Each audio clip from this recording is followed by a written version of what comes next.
జంగారెడ్డిగూడెం పట్టణానికి చెందిన అమృతవల్లి తన మావ మీద బావ మీద కూడా తీవ్రమైన ఎలిగేషన్ చేసింది. అత్త మావతో బావతో పడుకోవాలని నన్ను ఇబ్బంది పెడుతుందంటూ కూడా ఆమె చెప్పింది. వాళ్ళతో మనం ఉన్నాం. చిన్ని నాగేశ్వరరావు గారు అట్లాగే చిన్ని ప్రవీణ్ మనతో ఉన్నారు. అలా వాళ్ళని అడిగే ప్రయత్నం చేద్దాం. నాగేశ్వరరావు గారు, మీ కోళ్ళు మీ మీద తీవ్రమైన ఎలిగేషన్ చేస్తున్నారు, చాలా ఇబ్బంది పెట్టారు, రాత్రిపూట తలుపులు కొడుతున్నారు, లేకపోతే మీ భార్య మీతో పడుకోమని మీ కోళ్ళని ఇబ్బంది పెడుతుందని చెప్పింది. ఏంటి అసలు ఏది మీతో పడుకోమని?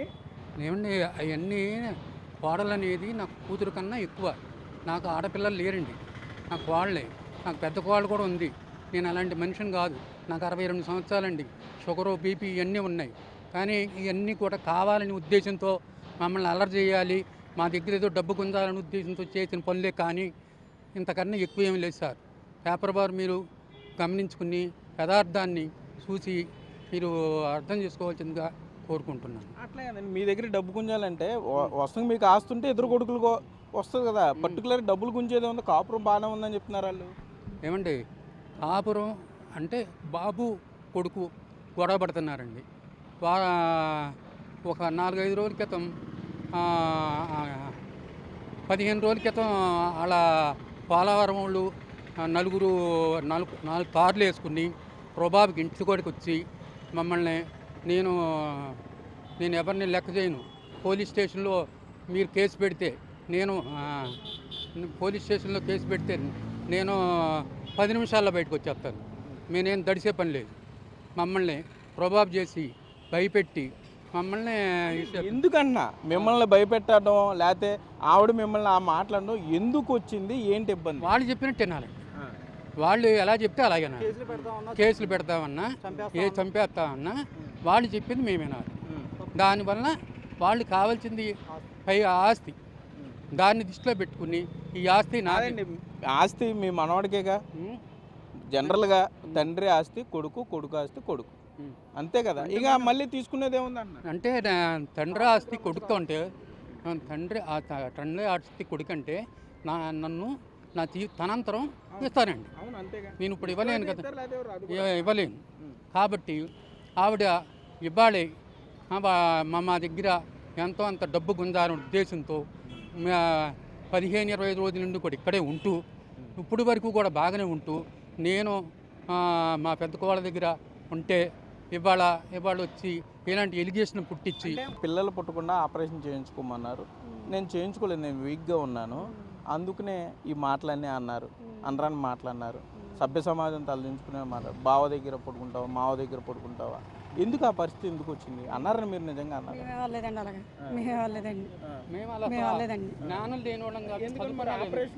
అంటే మా ఇంట్లో అందరం కూడా ఒక అబ్బాయి చాలు అనుకున్నామండి. మేము ఆపరేషన్ చేయించుకోమన్నామండి. మా మాట అనుకోకుండా మామగారు చెప్తే చెప్తాను నేను చెప్పి ఆమె వెళ్ళిపోయిందండి.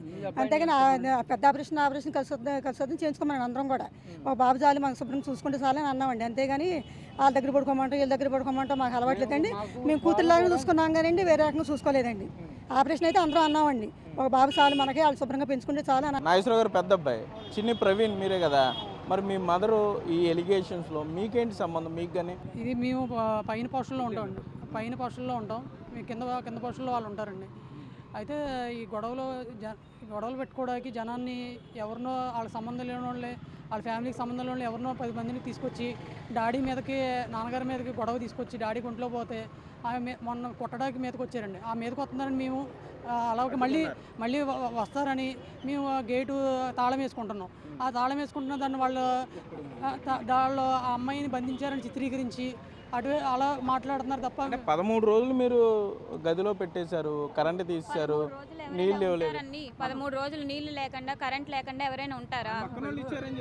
పక్కన వాళ్ళు ఎలా ఇచ్చారండి? మేము ఇవ్వనివ్వట్లేదు, మేమేం చేయట్లేదు, వాళ్ళు ఎలా ఇస్తున్నారండి? మేము హెల్ప్ చేయబట్టే కదా, మేము గేట్ తీయబట్టే వాళ్ళ రూమ్ లోంచి బయటకు రాబట్టే పరదా కూడా కట్టేశారు పక్కింటికి, మీకు కనపడకుండా మధ్యలో డివైడ్. మా మావయ్య గారికి నిమ్ము ఉందండి, ఆయనకి కోల్డ్ చల్లగాలి పడదు, అందువల్ల మేము కట్టుకోవాల్సి వచ్చిందండి. అది ఫస్ట్ ఫ్లోర్కే కట్టుకున్నాం. మీరు కావాలంటే మీరు వెళ్ళి చూసుకోవచ్చు అండి. ఫస్ట్ ఫ్లోర్కి ఆయనకి ఇబ్బంది అవుతుందండి. ఫ్లోర్లోనే కదా ఈ అమ్మాయి ఉండేది? అవునండి, ఫస్ట్ ఫ్లోర్లో ఉంది. మరి ఈ అమ్మాయి గురించి కట్టారని అమ్మాయి అనుకుని ఉండొచ్చు. ఆ అమ్మాయికి ఏమీ ఇవ్వనివ్వలేకపోతే ఇన్ని రోజులు ఎలా తిన్నారండి? ఫస్ట్ ఫ్లోర్లోంచి అమ్మాయి బయటికి రాకపోతే ఆ అమ్మాయిని ఫస్ట్ ఫ్లోర్లోంచి బయటకు రానివ్వట్లే, తలుపేస్తారు అంటున్నారు. ఇన్ని రోజులు ఎలా తిన్నారు, ఏం తాగారు, ఈ ఒక్కరోజే అవ్వదు కదండి. ఇన్ని రోజుల నుండి పక్క నుండి ఇస్తున్నారు అంటే మేము అమ్మాయి బయటకు రాబట్టే తీసుకోబట్టే కదా. మా దగ్గర కూడా ఫోటోలు ఉన్నాయండి. ప్రవీణ్ గారు, ఇప్పుడు ఆవిడ చెప్పే మెయిన్ ఎలిగేషన్, మీరు కూడా దెబ్బలాడారు, మీరు కూడా చేశారు, మీకు పిల్లలు లేరు కాబట్టి మీ అమ్మగారు బావతో కూడా పడుకో అన్న మాట అన్నారు అనేది కొద్దిగా మాకు కూడా చెప్పడానికి ఇబ్బందిగా ఉంది. ఇప్పుడు ఆ మాట నేను అనలేదని నాన్నగారి మీద మా అమ్మగారి మీద ప్రమాణం చేసి చెప్తానండి.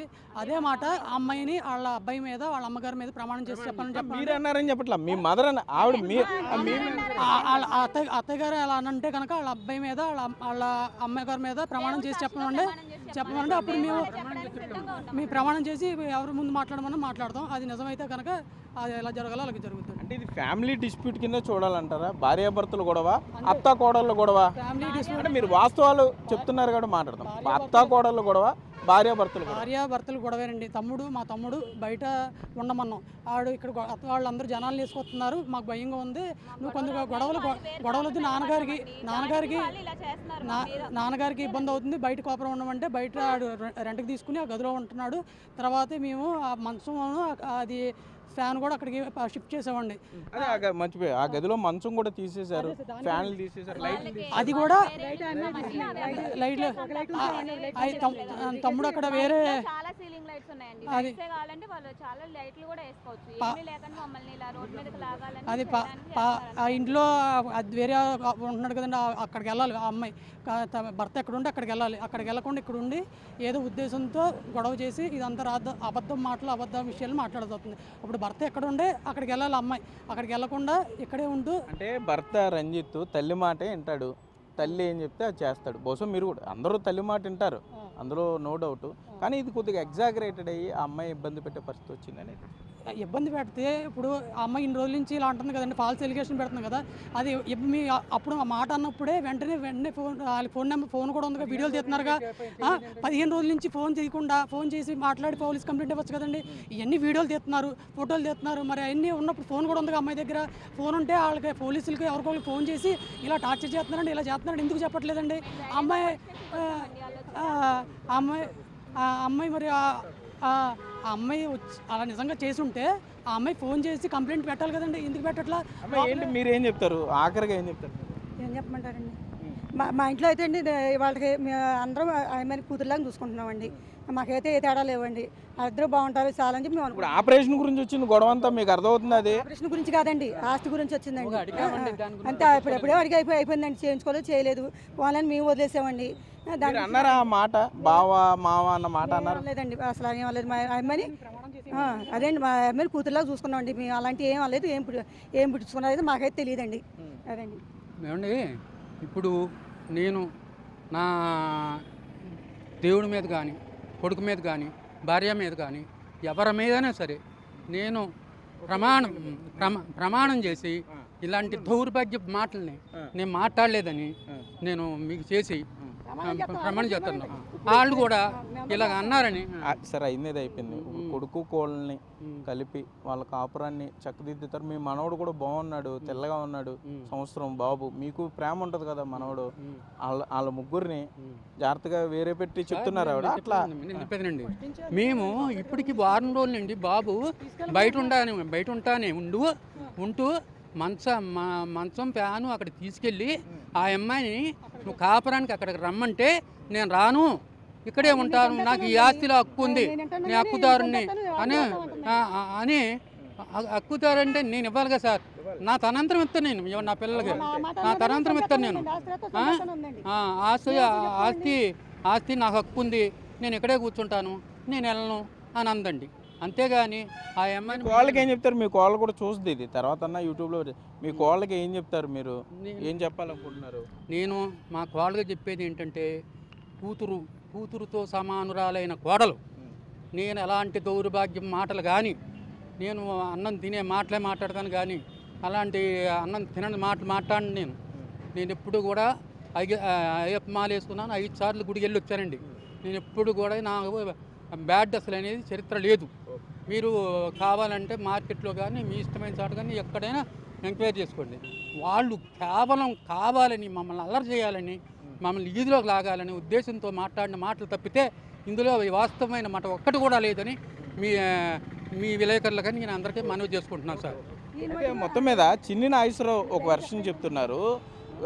ఆస్తి గురించి వచ్చిన గొడవల్లో వచ్చిన మాటలు చిన్న చిన్న మనస్పర్ధలు ఉన్న మాట వాస్తవమే. తన కొడుకు కోళ్ళు మనవడు వాళ్ళు ఆనందంగా ఉంటే చాలు, మాకు ఇబ్బందులు లేకుండా తలనొప్పులు తీసుకురాకుండా వారి మానాన వాళ్ళు ఉంటే చాలు, నా తదనంతరం ఆస్తిస్తాను కానీ ముందు ఇట్లా దెబ్బలాటలు పెట్టి కరెక్ట్ కాదు అంటూ కూడా ఇక్కడ చిన్న నాగేశ్వరరావు కానీ వాళ్ళ పెద్ద అబ్బాయి చిన్ని ప్రవీణ్ కానీ చెప్పే పరిస్థితులు అయితే ఉన్నాయి. కెమెరామెన్ భాగ్యరాజ్తో సాగర్, బిగ్ టీవీ, జంగారెడ్డిగూడెం.